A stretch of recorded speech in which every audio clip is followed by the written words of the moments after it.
बांगलादेशींचं जन्म प्रमाणपत्र घोटाळा प्रकरणी मालेगावात 3 जणांविरोधात पोलिसात गुन्हा दाखल करण्यात आलाय। किरीट सोमय्यांच्या तक्रारीनंतर कारवाई करण्यात आली आहे। बांगलादेशींचं जन्म प्रमाणपत्र घोटाळा प्रकरणी 3 जणांवर कारवाई करण्यात आली आहे।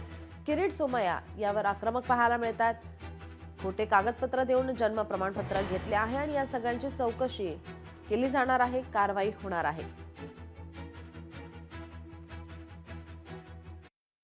बांग्लादेशी रोहिंग्या जन्म प्रमाणपत्र घोटाळा मालेगाव पोलीस यांनी आता याचा अंतर्गत गुन्हा दाखल केला आहे।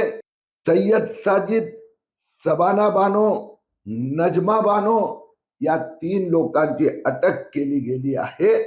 न्यायालयाने 4 तारखेपर्यंत त्यांना पोलीस कस्टडीत ठोठावली आहे। 3977 बांगलादेशीने असे खोटे कागदपत्र देऊन जन्म प्रमाणपत्र घेतले आहे। या सगळ्यांवर कारवाई होणार। लोकशाही मराठी ऐका, पहा, जागरूक रहा।